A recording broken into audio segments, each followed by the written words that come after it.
Iran ভয়াবহ হামলা চালিয়েছে। যতগুলি ঘাঁটি রয়েছে মধ্যপ্রাচ্যে, উপসাগরীয় দেশগুলির মধ্যে যুক্তরাষ্ট্র এবং ইসরায়েলের সহযোগিতায় যেসব ঘাঁটিগুলি রয়েছে সবগুলির উপরে একাধারে ঝাঁকে ঝাঁকে আত্মঘাতীমূলক ড্রোন হামলা চালিয়েছে। ভয়ঙ্কর ড্রোন হামলা চালিয়ে জর্ডানে থাকা আল হাসান যে ঘাঁটিটি রয়েছে সেখানে প্রায় তাদের বিমান বাহিনীর বিশাল ঘাঁটিকে তছনছ করে দিয়েছে এবং তারা বলে দিয়েছে যে হরমুজ প্রণালী কোনোভাবেই ইরানের হাত ছাড়া হবে না। আপনাদেরকে একটু বলে রাখি, আমার যদ্দূর মনে হচ্ছে আসলে প্রতিনিয়ত ট্রাম্পের তো আসলে আ কোথায় কিভাবে কি চায়, তার গন্তব্য কি, এটি ট্রাম্প নিজেও জানে না এবং যুক্তরাষ্ট্রের প্রশাসনও জানে না যে তারা আসলে কি চাচ্ছে এই যুদ্ধ থেকে। আমি যতটুকুই বুঝতে পারলাম, ইরানও বুঝতে পেরেছে। আসলে ট্রাম্পের এই যে যুদ্ধবিরতি খেলাটা চলছে, এটি আসলেই যতটুকু বুঝতে পারছি হরমুজ প্রণালীকে তারা দখল করতে চায়। তাদের মূল লক্ষ্য কিন্তু পারমাণবিক অস্ত্র নয়। পারমাণবিক অস্ত্রের উসিলায় তারা এই হরমুজ প্রণালীকে দখল করে এখানে তারা পার্মানেন্ট একটা বিশাল ইনকাম করতে যাচ্ছে। এখানে এই টোল আদায়ের মাধ্যমে তারা চাচ্ছে এই অঞ্চলে হরমুজ প্রণালীকে দখল করে এই অঞ্চলে একটি ভিত গড়তে এবং হরমুজ প্রণালী থেকে তাদের যত খরচ আছে সব কিছু উঠাবে এবং এই মধ্যপ্রাচ্য, পুরো মধ্যপ্রাচ্যকে একটা দখলদারিত্বের ভয়াবহ একটি পরিকল্পনা এখানে বাস্তবায়ন করতে। ইরান বুঝে গেছে। ইরান আজকে কি বলেছে জানেন? ইরানের সর্বোচ্চ ধর্মীয় নেতা জনাব মোস্তফা আলী খামেনির উপদেষ্টা রেজাই সাহেব বলেছেন যে আমাদের কাছে যে হরমুজ প্রণালী রয়েছে এটি কয়েকটি অ্যাটম বোমার সমান শক্তিশালী।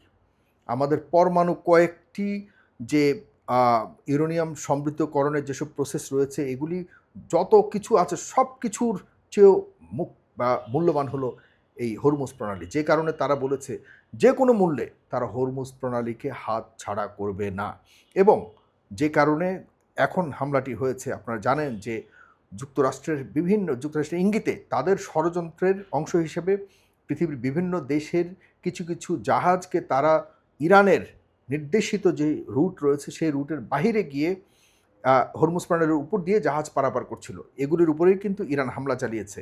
কারণ হলো স্পষ্টভাবে হরমুজ প্রণালীর বিভিন্ন ধরনের রুট এবং দিক নির্দেশনা দিয়ে রেখেছে যে যদি এদিক থেকে যে কোনো ধরনের শিপ এখান থেকে পারাপার হয় তাহলে অবশ্যই আইআরজিসির নির্দেশনাকে মানতে হবে, আদারওয়াইজ তাদেরকে টার্গেটে পরিণত হবে, লক্ষ্যবস্তুতে পরিণত হবে এবং সেটি করেছে। কারণ যুক্তরাষ্ট্র ভেবেছে যে এই যে যুদ্ধবিরতি চলছে এই যুদ্ধবিরতির অজুহাতে তারা হরমুজ প্রণালীর মধ্য দিয়ে যদি যুক্তরাষ্ট্র নিয়ন্ত্রিত যেসব শিপগুলি রয়েছে এগুলো যদি যাতায়াত ঠিকভাবে করতে পারে তাহলে হরমুজ প্রণালীর একটা বিশাল অংশ নিয়ন্ত্রণে চলে আসবে যুক্তরাষ্ট্রের এবং ইসরায়েলের। এটি ভয়ঙ্কর একটি পরিকল্পনা যেটিকে রুখে দিয়েছে ইরান। যথাযথভাবে তাদের অ্যাকশন নিয়েছে এবং যথাসময়ে অ্যাকশন নিয়েছে।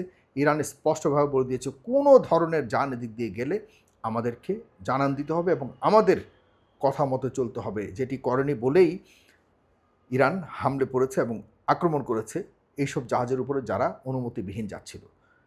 বিনিময়ে ইরানের উপরে ভয়ঙ্কর হামলা চালিয়েছে, এতে কোনো সন্দেহ নেই ইরানের ব্যাপক ক্ষতি হয়েছে। কিন্তু ইরান তো বলেই দিয়েছে যে ভাই আমরা যুদ্ধ করব, তোমরা যত কিছুই করো আমাদের কোনো ধরনের ইউরেনিয়াম এনরিচমেন্ট যে প্রজেক্ট রয়েছে সেটিও যেমন আমরা কোনোভাবে তোমাদেরকে হাত দিতে দেব না, আমরা আমাদের পরমাণুকেও তোমাদের হাত হস্তান্তর করব না। আমাদের 14টি পয়েন্টস রয়েছে, যে 14টি পয়েন্টসের উপরে সমঝোতা স্বাক্ষরিত হয়েছে সেগুলির ব্যাপারে আমরা 60 দিন হাতে আছে, এগুলো নিয়ে আলোচনা করব, সব ঠিক আছে। তবে আমরা কোনোভাবে হরমুজ প্রণালীর দখল এবং আমাদের পরমাণু অস্ত্র এনরিচমেন্টের যে প্রজেক্ট রয়েছে সেটিকে ভিজিট করবার জন্য যে তোমরা চাচ্ছ সেটিও আমরা করতে। তবে ইতিমধ্যে যুক্তরাষ্ট্রের প্রেসিডেন্ট যেটি বলেছে আপনারা জানেন যে সে বলেছে যে তার কাছে মনে হয় যে অ্যাটমিক যে এনরিচমেন্ট প্রসেস যেটি ইউরেনিয়াম সেটি মনে হয় ইরানের কাছে নাই। তার মানে কি? তার মানে তারা এই গত কদিন ধরে যে যুদ্ধবিরতি চলছে এই সুযোগে তারা তাদের কিছু গোয়েন্দা সংস্থা তো ডেফিনেটলি ঢুকেছে ইরানে এবং ঢুকে তারা ভেরিফাই করেছে আদতে আছে কিনা, তারা কিছুই পায়নি। তাদের কাছে মনে হয়েছে যে ইরানের এই ইউরেনিয়াম সমৃদ্ধ এনরিচমেন্ট প্রসেসটা এখনও পর্যন্ত ইরানের কাছে আছে, কিন্তু ইরানের ভিতরে ঢুকে তারা কিছুই পায়নি, কিন্তু তারা মনে করছে আছে। যে কারণে আপনার গত পরশুদিন ট্রাম্পের ভাষায় দেখবেন যে তার কাছে মনে হয় তিনি বলছে যে আমার মনে হয় ইরানের সব কিছুই আমরা ধ্বংস করেছি, আর কিছু হাতে থাকবার কথা না। এই যে অসন্তুষ্টির যে একটা সাউন্ড, একটা মানে এক্সপোজিশন, এটিতে বোঝা যায় যে ইরানের কাছে পরমাণু শক্তি আছে না নাই এখনও পর্যন্ত চূড়ান্ত জায়গায় যেতে পারেনি এই সিদ্ধান্তে, স্পষ্ট প্রমাণিত। কিন্তু ইরান বলেছে সেসব বিষয় তো পরের কথা, তবে হরমুজ প্রণালীর ব্যাপারে যদি তোমরা এদিক সেদিক করো আমরা কোনোভাবে তোমাদেরকে ছাড় দিব না। তোমরা যতই ওমান সাগর ঘেঁষে যদি তোমাদের কোনো জাহাজও যায়, পুরো হরমুজ প্রণালীর সম্পূর্ণভাবে ইরানের নিজস্ব সম্পদ, আভ্যন্তরীণ সম্পদ, এই সম্পদের উপরে অন্য কারো হস্তক্ষেপ মানা হবে না। এদিকে যুক্তরাষ্ট্রের প্রেসিডেন্ট ডোনাল্ড ট্রাম্প কিন্তু বলেছে দুদিনের মধ্যে, গতকালকেও বলেছে যে আমরা উড়িয়ে দেব সম্পূর্ণভাবে, ইরানকে ধূলিসাৎ করে ফেলব।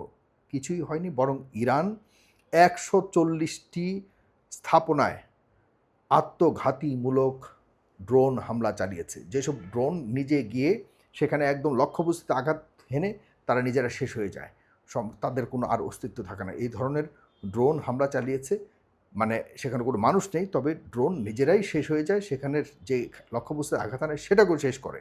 এই ধরনের আত্মঘাতীমূলক অনেক হামলা চালিয়েছে। প্রিয় ভাইয়েরা, আমরা এখন পর্যন্ত দেখতে পাচ্ছি যে ইরান কোনোভাবেই মাথা নোয়াবার জন্য রাজি নয়, অথবা কোনো ইশারা ইঙ্গিতে তারা বলছে না, তারা সম্পূর্ণভাবে যুদ্ধ নির্ভর হয়ে বিজয় সুনিশ্চিত করতে চায়। সুতরাং আপনারা সাথে থাকুন। আমি সবসময় আপনাদেরকে ইরান বিষয়ে জানাতে চাই। এই আইডিটিকে ফলো করুন, এবং আমার একটি আগের আইডি ছিল সেটি সাসপেন্ডেড হয়েছে, সেটি ফিরিয়ে আনবার চেষ্টা করছি। বর্তমানে যেটিতে কথা বলছি, আপনারা সাথে থাকুন, সার্বক্ষণিক আপনাদেরকে যেন আমি খবরগুলো দিতে পারি। ভালো থাকবেন সবাই, সুস্থ থাকবেন। আসসালামু আলাইকুম।